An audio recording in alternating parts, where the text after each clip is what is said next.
సునంద ఆగు, నేనే వెళ్ళిపోతాను. నాకు టిఫినే వద్దురా. అమ్మా నీకోసం కాదమ్మా, నాకోసం తెచ్చుకున్నాను. కూర్చో, నీతో మాట్లాడుతూ తింటాను. అమ్మా, జరిగిందానికి ఆకలితో నిన్ను నువ్వు బాధ పెట్టుకోవడానికి ఏమైనా సంబంధం ఉందా?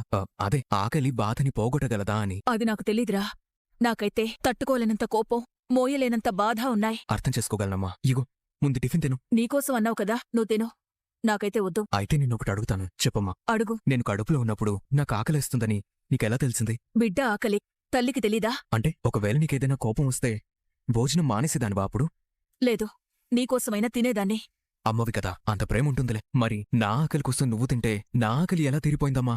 అదంతా దేవుణ్ణడుగు. సరే అమ్మా, ఇప్పుడు కూడా నాకు బాగా ఆకలిగా ఉంది. తినమ్మా, నువ్వు తింటే నా ఆకలి తీరిపోతుంది. దేవుడు నువ్వు వేరు కాదు కదా. ఒకవేళ నువ్వు తినకపోతే నా ఆకలి ఎప్పటికీ తీరదేమో. తినమ్మా, నన్ను నీ కడుపును మోసిన తల్లివి. అంతకు మించిన కష్టం, బరువు, బాధ ఏముంటుందమ్మా? నా ఆకలి నీ ఆకలి వేరు కాదు కదా. నువ్వు తింటే నా ఆకలి తీరిపోయినట్టే. తినమ్మా, నీ బిడ్డ కోసమైనా నువ్వు తినాలి. అమ్మా, ఏం కాదమ్మా, పరిష్కారం లేని సమస్య ఉండదు, ముగింపు లేని ప్రారంభం కూడా ఉండదు. దీనికి పరిష్కారం ఉంది. ముందు నువ్వు నాన్నతో మాట్లాడు, ఆయన చెప్పేది వినమ్మా. లేదా అది ఇంకెప్పటికీ జరగదు. మానసికంగా మేం విడిపోయి 24 గంటలవుతుంది. అమ్మా, ఒకే ఇంట్లో ఉన్నా ఒక్కటిగా లేము. నన్ను మోసం చేసే మనిషి నాకొద్దు, నిజాయితీ లేని మనిషి నాకొద్దు. అతనున్న చోటే కాదు, అతనున్న ఇంట్లో కూడా ఉండాలనిపించడం లేదు. ప్లీజ్ అమ్మా, నువ్వలా మాట్లాడుకో. ఇప్పుడు ఈ ప్రాబ్లం ని ఎలా సాల్వ్ చేయాలి? ఇప్పుడు చెప్పు, ప్రాబ్లం ఏంటి?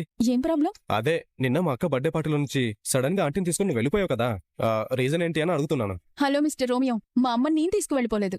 మా అమ్మే వెళ్ళిపోదామంది. అదే ఎందుకు? ఉన్నట్టుండి విపరీతంగా తలనొప్పి వస్తుంది, వామిటింగ్ అయ్యేటట్టుంది, ఇక్కడుండలేను అంది. అందుకే తీసుకొని వెళ్ళిపోయా. ఓ అవునా, ఆంటీకి ఏమైంది? అమ్మ లైఫ్లో ఏదో సాడ్ స్టోరీ ఉంది. ఎక్కడికి రాదు, ఎవరితోనూ కలవదు. నేనే చాలా బలవంతంగా తీసుకొచ్చాను. అమ్మయ్య అందరితో కలిసిపోయింది, మీ మమ్మీతో మాట్లాడుతుంది అనుకునే లోపు తానిక్కడ ఉండలేను అంది. ఒకసారి ఆంటీని సైకియాట్రిస్ట్ దగ్గర తీసుకెళ్దామా? హలో, ఆవిడకేం మెంటల్గా ప్రాబ్లం లేదు. అది కాదు రెండు చెల్లు, మానసిక సమస్య ఏమైనా ఉన్నాయేమో అని. అమ్మకున్న మానసిక సమస్య ఎప్పుడూ ఒకటే. ఏంటది? తనకెలాగో ఎవరూ లేరు. నా పరిస్థితి తనలా కాకుండా ఒక పెద్ద కుటుంబానికి కోడలుగా వెళ్లాలని మా అమ్మ కోరిక. అత్తయ్య గారి కోరిక తీరిపోయినట్టే కదా. ఇదిగో, పెళ్ళయ్యెవరికైనా ఆంటీ అని పిలువు. నువ్వు ఇలాగే అత్తయ్యగారు అత్తయ్యగారు అని పిలిచావంటే ఎవరో ఒకరు వింటారు. పిలుస్తలే గాని, అవును, నువ్వు లవ్ ప్రపోజ్ చేయకుండా పెళ్ళంటావేంటి? హలో బాబు, ప్రపోజ్ చేయడమూ అయింది, నువ్వు యాక్సెప్ట్ చేయడం కూడా అయింది. అది నాకొక మెమొరబుల్ మూమెంట్ లో ఉండాలనుకుంటున్నాను. నిన్ను చేసింది సరిపోలేదా? ఏదో చిన్న గిఫ్ట్ ఇచ్చాను. ఉన్న అడావిడిలో నీ ప్రేమని ఫీల్ అవడం కంటే ఎవరికి మనం దొరికిపోతామన్న భయమే ఎక్కువ అవుతుంది. ఇప్పుడు నువ్వేం ఎక్స్పెక్ట్ చేస్తున్నావు చెప్పు. అది నీకు చెప్పాలంటే మాటలు సరిపోవు. మరి ఏం చెయ్యాలి? లవ్ సీన్ రీక్రియేట్ చేద్దాం. How? 1 second. Hey come on Chaitra. Hey, ఏం చేస్తున్నావు నువ్వు? ఇంత మంచి సీనరీ పెట్టుకొని ఇంకేమాత్రం లేట్ చేయకూడదు చైత్రా. ఈ ఫ్లవర్ తీసుకొని నువ్వు నాకు ఐ లవ్ యూ చెప్పు. నువ్వు కావాలని ఇక్కడికి తీసుకొచ్చావు కదా. Of course. నువ్వు మరీ ఇంత ముదురువేంటి?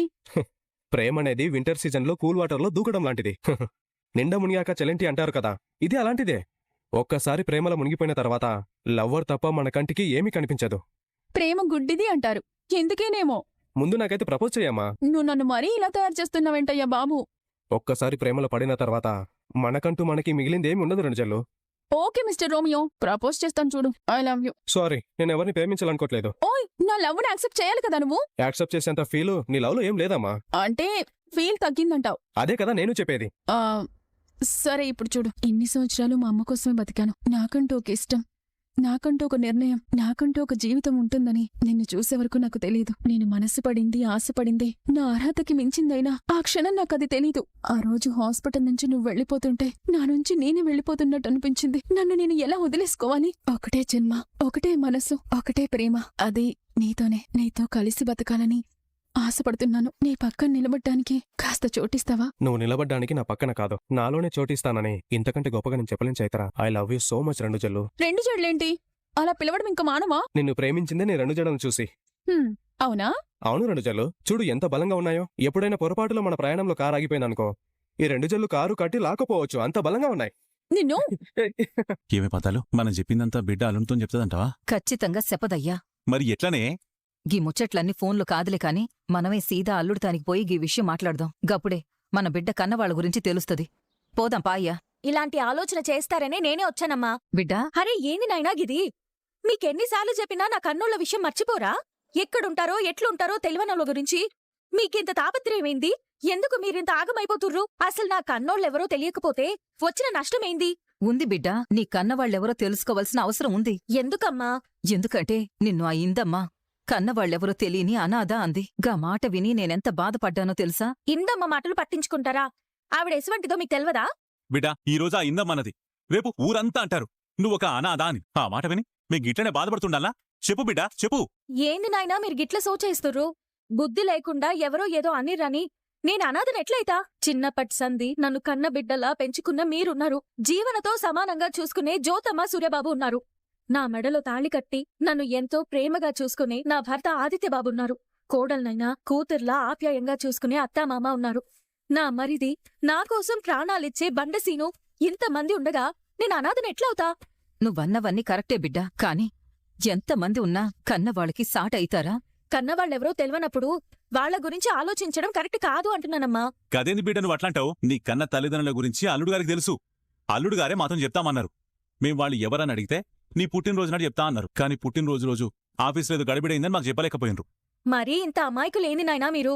ఆదిత్యబాబుకి నా కన్నవాళ్ల గురించి తెలుసు అని అనుకుంటుర్రు, కానీ ఆయనకి నా కన్నవాళ్ల గురించి అస్సలు తెలవదు. నేనడిగినా నాకు తెలవదు అన్నారు.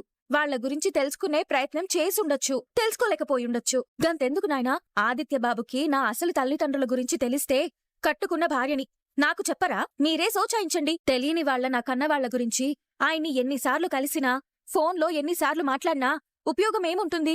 అంటే ఇప్పుడు ఈ విషయం అల్లుడు గారికి తెలియదంటావా బిడ్డా? ఇదే కదా నాయనా చెప్తుంది.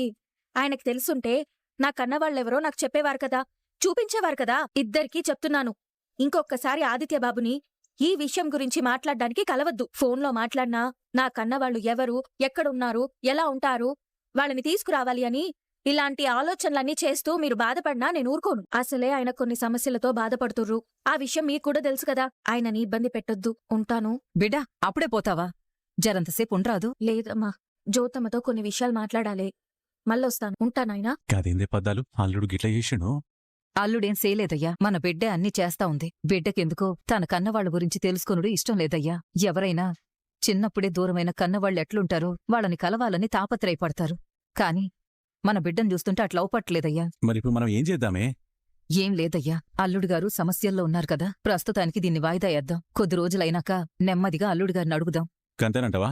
గంతేనయ్యా. ఎట్టి పరిస్థితుల్లోనైనా మన బిడ్డ కన్నవాళ్ల గురించి తెలుసుకోకుండా వదిలే ప్రసక్తే లేదు. పెద్దమ్మ ఫోటోలో ఏముందో చూడకపోవచ్చు, కాని ఆదిత్య చూశాడు కదా. మరెందుకు బావగారు ఇంతవరకు కుట్టి పేరెంట్స్ గురించి మాట్లాడట్లేదు? బావగారు కుట్టి పేరెంట్స్ గురించి మాట్లాడకపోవటానికి ఇంట్లో జరుగుతున్న గొడవకి ఏమైనా సంబంధం ఉందా? నమస్తే మేడం. అంత రెస్పెక్ట్ ఏం అవసరం లేదు. మీరెప్పట్లాగే ఆఫీస్కి వచ్చుంటే ఎంత రెస్పెక్ట్ ఇవ్వాలో అంత రెస్పెక్ట్ ఇచ్చేవాడిని. కానీ మీరు ఆఫీస్కి రాకుండా ఇంట్లోనే ఉన్నారు కదా, కాస్త ఎక్కువ రెస్పెక్ట్ ఇవ్వాల్సిందే. నాకు లీవ్ కావాలి, తీసుకున్నాను. దీనికి కూడా కౌంటర్ వేయాలా? లీవ్ తీసుకోవడం తప్పు కాదు మై డియర్ లిటిల్ ప్రిన్సెస్, కానీ ఇన్ఫార్మ్ చేయకపోవడం తప్పు. ఒక మెయిల్ పెడతానులే. అడిగినప్పుడు పెట్టడానికి అది గుడ్లో ప్రసాదం కాదు మేడం. కంపెనీకో ప్రోటోకాల్ ఉంటుంది, దాన్ని మనం ఫాలో అవ్వాల్సిందే. ఎక్కడా లేని రూల్స్ అన్నీ నా దగ్గరే వస్తాయి. నెక్స్ట్ టైం మాత్రం ఇది రిపీట్ చేయొద్దు. నీ చేతైతే చెప్పించుకోలే. మేడం గారు ఇంటి దగ్గరుండి ఏం చేస్తున్నారు? నాకంటూ పర్సనల్ వర్క్స్ ఉండవా? కొంతమందిని చూస్తుంటే కొన్ని అర్థమైపోతుంటాయి. నన్ను చూస్తే నీకేమర్థమవుతుందో? నీకు ఎలక తెలుసు కదా, తెలుసు. దాని పళ్ళు మన పళ్ళలా కాదు, ప్రతిరోజు అవసరానికి మించి పెరుగుతుంటాయి. ఆ పళ్ళ సైజ్ తగ్గించుకోవడానికి ఏం చెయ్యాలో తెలియక కనిపించిన ప్రతిదీ కొరుకుతూ ఉంటుంది. దానికి అవసరం ఉన్నా అవసరం లేకపోయినా అది చెక్క అయినా ప్లాస్టిక్ అయినా కొరికి కొరికి అవతలి వస్తువుల్ని పాడు చేసి దాని పళ్ళని షార్ప్గా ఉంచుకుంటుంది. ఎగ్జాక్ట్లీ నువ్వు కూడా ఎలకలాంటి దానివే. అంటే నేను కూడా ఇంట్లో వస్తువుల్ని కొరుకుతున్నానా? ఎలక ఎలాగైతే పళ్ళ సైజ్ తగ్గించుకోవడానికి కొరుకుతుందో, నువ్వు అలాగే నీ మనసులో ఉన్న విపరీతమైన ఆలోచనల్ని తగ్గించుకోవడానికి ఎవరో ఒకరిని ఇబ్బంది పెడుతుంటావు. ఇప్పుడు నేనేమైనా ఇబ్బంది పెట్టానా? మరి నువ్వేం ఆలోచిస్తున్నావు చెప్పు. నేనెందుకు చెప్పాలి? నీకు నేను తాళి కట్టిన మొగుణ్ణి కాబట్టి. తాళి కడితేనే మొగుడవుతాడు. తాళి కట్టాను అని నొక్కి చెప్పాల్సిన అవసరం లేదు. మనకప్పుడప్పుడు చంద్రగ్రహణం సూర్యగ్రహణం వస్తుంటాయి, తెలుసా నీకు? తెలుసు. అప్పుడప్పుడు నీకు కూడా గ్రహణం పడుతుంటుంది. నువ్వు పట్టావు కదా, మళ్ళీ కొత్తగా ఏ గ్రహణం పట్టాలి? నిన్న మీ చిన్న గ్రాని ముందుగానే ఇంటికొచ్చింది. ఆవిడ అడుగు పెట్టగానే నాకేదో తేడాగా అనిపించింది. ఆవిడ మన ఇంటికొచ్చేటప్పుడు మనమంతా చాలా హ్యాపీగా ఉన్నాం. ఆవిడ వెళ్ళిపోయేటప్పుడు సాడ్ మూడ్లో ఉన్నాం. ఆవిడొచ్చిన తరువాత వెళ్ళిపోవడానికంటే ముందు మధ్యలో ఏదో జరిగింది. అదేంటో నీకు తెలిసే జరిగుండొచ్చు. తెలిసే జరిగిందా, తెలియకుండా జరిగిందా? ఏదైనా తెలిస్తే మాట్లాడు, తెలియకపోతే మానే. నువ్వేదో ఊహించుకుని అదే నిజమనుకోకు. నీ దగ్గర ఇన్ఫర్మేషన్ ఉంటే అడుగు, నేను ఆన్సర్ చేస్తాను. అంతేకాని ఏదో ఒకటి అడిగి నన్ను అస్తమానం ఇరిటేట్ చేయకు. అన్న ఎందుకో డల్గా ఉన్నాడు. ఎందుకలా ఉన్నాడో తర్వాత అడిగి తెలుసుకోవాలి. యాక్చువల్లీ నేను నీ గురించే ఎదురు చూస్తున్నాను. కానీ చూసావా, అనుకోకుండా నువ్వే నా దగ్గరకొచ్చావు. నా గురించే జ్యోతమ్మా? అవును కుట్టి, నేనే నిన్ను కలిసి నీతో మాట్లాడాలనుకున్నాను. అరే ఏంది జ్యోతమ్మా ఇది? మనిద్దరం ఒకలకినే సూచాయించినమా? అయితే ముంగుట నాతో ఏం మాట్లాడాలనుకున్నావో చెప్పు. నా కోసం వచ్చింది నువ్వు కదా, ముందు నువ్వే చెప్పు. ఎట్లా చెప్పాలనో నాకేం సమజైతలే జ్యోతమ్మా. అయితే నేను అడగాలనుకుంది, నువ్వు చెప్పాలనుకుంది ఒకటే అయ్యుండొచ్చు. ఇది నా పర్సనల్ విషయం కాదు జ్యోతమ్మా, ఫ్యామిలీ విషయం. ఆడదానికి ఈ రెండింటికి పెద్ద తేడా ఉండదులే. కుటుంబానికి సమస్య వచ్చిందంటే తనకొచ్చినట్టే. అవును జ్యోతమ్మా. ఇంతకీ ఆ ప్రాబ్లం ఏంటో చెప్పు. బర్త్డే పార్టీ అయినాక మా ఇంట్లో ఏదో అయింది జ్యోతమ్మా. ఏదో అయిందంటే? మా అత్తయ్య గారికి మావయ్య గారికి ఏదో గొడవ అయింది. ఏం జరిగినాదా అని మా మావయ్య గారిని అడిగినా ఆయనేదో చెప్పాలనుకుండు. ఇంతలో ఆదిత్య గారు వచ్చిర్రు. ఆ టాపిక్ ని డైవర్ట్ చేసిర్రు. మా మావయ్య గారు కూడా ఏమీ చెప్పలే. గిదే ముచ్చట ఆదిత్య గారిని అడిగితే ఆయన కూడా ఏం చెప్పలే. కానీ ఆదిత్య గారు మస్తు సఫర్ అవుతురు జ్యోతమ్మా. ఇప్పుడు నాకేం చేయాలనో తెలవట్లే. మా అత్తయ్య గారితో మాట్లాడితే మంచిదంటావా? చూడుకుటి, వాళ్ళు మీ అత్తయ్య గారు మామయ్య గారు అన్న విషయం పక్కన పెడితే వాళ్ళిద్దరూ భార్యాభర్తలు. భార్యాభర్తల మధ్య ఒక్కొక్కసారి చాలా పెద్ద సమస్య కూడా చిన్నదైపోతుంది. కానీ ఒక్కొక్కసారి చాలా చిన్న సమస్య కూడా మాట్లాడే విధానం వల్ల, అర్థం చేసుకునే విధానం కరెక్ట్గా లేకపోవడం వల్ల ఇద్దరి మధ్య గొడవలొస్తాయి. కొంతవరకు మనకు అర్థమవుతాయి, మన వరకు వస్తాయి. కానీ కొన్ని మాత్రం 4 గోడల మధ్య జరుగుతాయి. వాళ్ళిద్దరి మనసుల్లోనే ఉంటాయి.